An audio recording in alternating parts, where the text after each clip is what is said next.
জানিয়ে দেব সর্বশেষ আপডেট বাংলা সংবাদ। শুরুতেই শিরোনাম। আন্তর্জাতিক গণমাধ্যমের প্রতিবেদনে মাফিয়া হাসিনার আসল রূপ ফাঁস। 28 জানুয়ারি 2010 ঢাকা কেন্দ্রীয় কারাগারে মেজর জেনারেল অবসরপ্রাপ্ত বজলুল হুদাকে নিজ হাতে গলা কেটে হত্যা করে শেখ হাসিনা। থাকছে বিস্তারিত প্রতিবেদনে।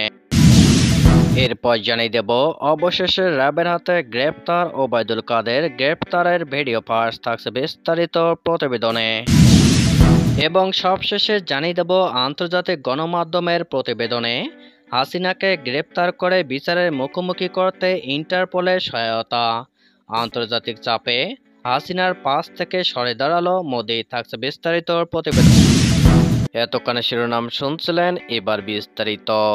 28 জানুয়ারি 2010 রাত 1:40 ঢাকা কেন্দ্রীয় কারাগারের আশপাশে ও কারাগারের অভ্যন্তরের সব বিদ্যুৎ একসাথে চলে যায়। কয়েকটা পত্রিকায় এটা এসেছিল। ঠিক তখন দুইটা কালো টিনডেড গ্লাসের পাঁজরেতে জিপ ঢুকে কারা অভ্যন্তরে। এর একটা পাঁজরেতে ছিল শেখ হাসিনা স্বয়ং। হাসিনা নিজে সেদিন ফাঁসির মঞ্চের সামনে উপস্থিত ছিল 4 জনের ফাঁসি নিজ চোখে দেখার জন্য। অনেক পত্রিকায় আসছিল যে দুইটা ফাঁসির মঞ্চে 2 জন করে ফাঁসি দেওয়া হয়েছিল, এবং এও এসেছিল যে মেজর বজলুল হুদাকে প্রথমে ফাঁসি দেওয়া হয়েছিল। আসলে মেজর বজলুল হুদাকে ফাঁসির মঞ্চেই নেওয়া হয়নি। মেজর হুদাকে প্রশাসনিক ভবনের একটি রুমে রাখা হয়েছিল। 2 জন করে 4 জনের ফাঁসির কাজ সমাপ্তির পর হাসিনা যায় মেজর বজলুল হুদার সেই রুমে। সেখানে আগে থেকেই উপস্থিত ছিল সেই কাশিমপুর থেকে আনা হিন্দু জল্লাদ। যেভাবে কোরবানির গরু জবাই করা হয়, ঠিক একইভাবে 4 জন মেজর হুদার শরীর চেপে ধরেছিল। আর হাসিনা মেজর হুদার বুকের ওপর এক পা দিয়ে নিজ হাতে জবাই করেছিল।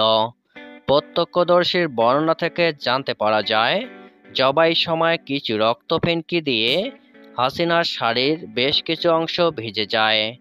হুদার লাশ পরের দিন 10টায় আলমডাঙ্গার হাটবোয়ালিয়া গ্রামে তার নিজ বাড়িতে নেওয়ার আগে কয়েক হাজার পুলিশ, বিডিআর ও র্যাব অবস্থান নিয়েছিল। লাশ নেওয়ার সাথে সাথে র্যাবের ঊর্ধ্বতন কর্মকর্তারা 5 মিনিটের মধ্যে লাশ দাফনের জন্য চাপ দিতে থাকে তার পরিবারের সদস্যদের। কিন্তু পরিবারের সদস্যরা ও কয়েক লক্ষ উপস্থিত মানুষের চাপের মুখে র্যাব কর্মকর্তারা পিছু হটে। কফিন খোলার পর দেখা যায় লাশ অর্ধেক ডুবে আছে রক্তের মধ্যে। আবার গোসলের জন্য লাশ নামানোর পর দেখা যায় মেজর হুদার গলা কাটা, যা জাল বোনার মোটা সুতা দিয়ে সেলাই করা। অনুসন্ধানকালে মেজর হুদার লাশ গোসল করেছিল এমন একজনকে বারবার প্রশ্ন করা হয়েছিল হুদা স্যারের হাতের রগ, পায়ের রগ বা ঘাড়ের পিছনের রগ কাটা ছিল কিনা, চোয়ালের নিচে কালো দাগ ছিল কিনা। তাকে বারবার এই প্রশ্ন করা হয়েছিল, কারণ ফাঁসির মঞ্চ থেকে নামানোর পর মৃত্যু নিশ্চিত করার জন্য অনেক সময় হাত, পা বা ঘাড়ের রগ কেটে দেয় উপস্থিত সার্জন। না, উনি দেখেছে স্রেফ জবাই করা আর হাতের ওপর একটু চামড়া ছিঁড়া। সম্ভবত হ্যান্ডকাপ পরানো অবস্থায় জবাই করার সময় হাতের সামান্য চামড়া ছিঁড়ে যায়।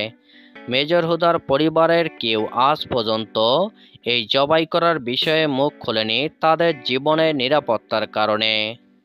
হাসিনা এতেও তৃপ্ত হননি। 5 জনের লাশ কিভাবে দাফন করা হচ্ছে, কত লোকজন জানাজায় আসছে, সেখানকার মানুষের প্রতিক্রিয়া সরাসরি লাইভ টেলিকাস্টে দেখেছে তার ড্রয়িং রুমে বসে। সেই হিন্দু জল্লাদকে আর কাশিমপুরের কারাগারে ফেরত নেওয়া হয়নি। অসমর্থিত সূত্রে জানা যায় তাকে কাগজে কলমে মুক্তি দেওয়া হয়েছে, কিন্তু তার খোঁজ কেউ জানে না। মেজর হুদাকে আইনসঙ্গতভাবে মৃত্যুদণ্ড না দিয়ে এমন বিভৎস হত্যাকাণ্ডের ডাইনিয়াস পলাতক। প্রসঙ্গত, আমাদের দেশের সরকার প্রধান ক্ষমতা গ্রহণের পূর্বে শপথ বাক্য পাঠ করেন যেখানে একটা লাইন থাকে, আমি নিজের হিংসা, বিদ্বেষ বা আবেগের বশবর্তী হয়ে কোনো কাজ করব না, বা এর কাছাকাছি ভাষায় তা লেখা থাকে। 2010 সালের এই ঘটনার পর এক যুগেরও বেশি সময় মেজর বজলুল হুদার স্বজনরা তাদের জীবনের নিরাপত্তার কারণে হাসিনার পৈশাচিক নিয়ে মুখ খোলেনি। তবে 2024 সালের 5 আগস্ট শত শত ছাত্র হত্যাকারী হাসিনা ভারতে পালিয়ে গেলে মেজর অবসরপ্রাপ্ত বজলুল হুদার ভাই মুখ খুলেছেন। সাবেক সড়ক পরিবহন ও সেতু মন্ত্রী ওবায়দুল কাদেরকে গ্রেপ্তার করা হয়েছে। মঙ্গলবার রাতে আইনশৃঙ্খলা বাহিনী যশোর থেকে তাকে গ্রেপ্তার করে সংশ্লিষ্ট একটি সূত্র বিষয়টি নিশ্চিত করেছে। এদিকে প্রবল গণ আন্দোলনে গত 5 আগস্ট শেখ হাসিনা সরকারের পতনের পর মন্ত্রী পরিষদের সদস্য থেকে শুরু করে বেশিরভাগ আওয়ামী লীগ নেতা আত্মগোপনে চলে যান। আত্মগোপনে ছিলেন ওবায়দুল কাদেরও। এরই মধ্যে তাকে গ্রেপ্তারের কথা জানালেন র্যাব। কোটা সংস্কারের দাবিতে আন্দোলনরত শিক্ষার্থীদের মোকাবেলায় বাংলাদেশ ছাত্রলীগই যথেষ্ট বলে গত 15 জুলাই মন্তব্য করেন ওবায়দুল কাদের। তার এমন বক্তব্যের পর সেদিন বিকালে ঢাকা বিশ্ববিদ্যালয় এলাকাসহ দেশের বিভিন্ন জায়গায় আন্দোলনরত শিক্ষার্থীদের ওপর হামলা চালায় ছাত্রলীগ। হামলা থেকে রক্ষা পায়নি নারী শিক্ষার্থীরাও। তাদের রক্তাক্তের ছবি সামাজিক যোগাযোগ মাধ্যম সহ গণমাধ্যমে প্রকাশ হলে দেশব্যাপী নিন্দার ঝড় ওঠে।